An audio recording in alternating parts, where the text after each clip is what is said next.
What's up YouTube, it's Ravlar here and welcome back to another tips and tricks video for Runescape 3. In this series I searched long and hard for those awesome tips which make your life that much better playing this game. Anyway, if you've not seen the series up to this point, I highly recommend you check the link on the top right. I have 3 videos jam-packed full of tips and tricks which I guarantee will help you and I'm sure you'll learn something new. Anyway, on to this week, and I've actually made a Twitter so I can connect with you guys a bit better. I've put the link in the description, and yeah, it's at Ravlar1, and yeah, feel free to follow me, I'll follow you back, I promise. And finally, before we get started, if you've not joined the Discord yet, make sure you do. We've got a very big community there now, very positive and helping, and if you have any tips and tricks you want to share, please let me know in the Discord. I'll be so grateful and I'll make sure to credit you if they do appear in a video. Also, if you're a content creator, I'll give you a content creator badge and you can post as much of your content as you want. I really don't mind. It's an awesome way to get the community together, so I hope to see you there. Without any further ado now, let's get right into the video. I hope you guys enjoy. To start off this week, we take a look at familiars and their special attack options.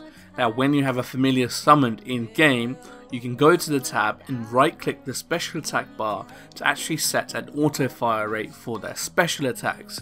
Now, this is very useful because it means you don't need to be spamming the icon to get off a Steel Titan scroll, for example. Another very useful thing to know about familiars and the special attacks is that often when you're building adrenaline on a dummy, your familiar will waste the special attacks, and that's quite annoying.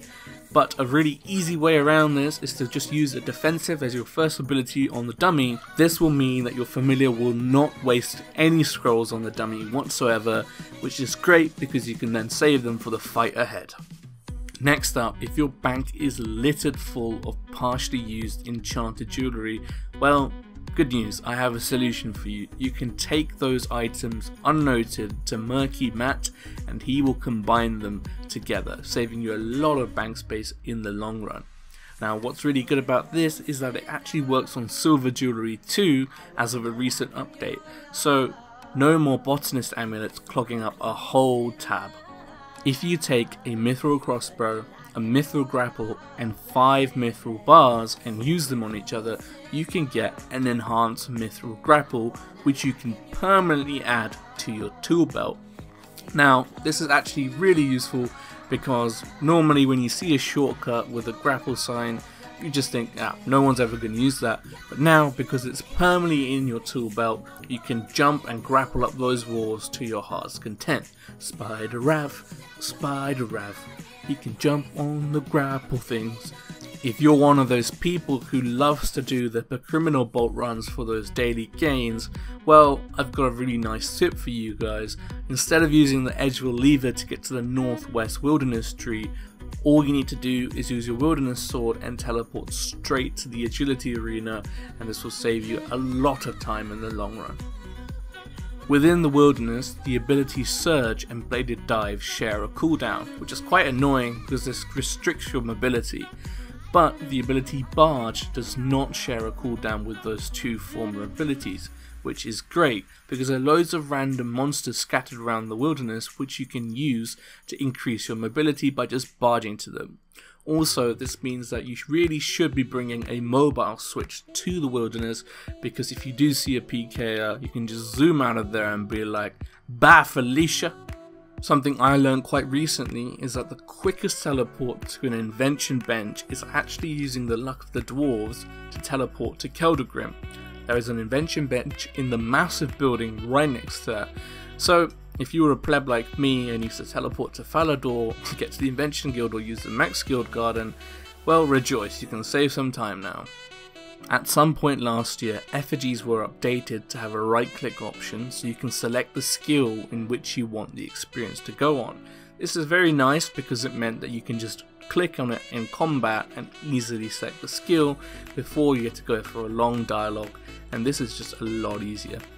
If you haven't unlocked the abilities Bladed Dive or Mutated Dazing Shot, you should really do the Shattered Worlds weekly Red Portal challenges.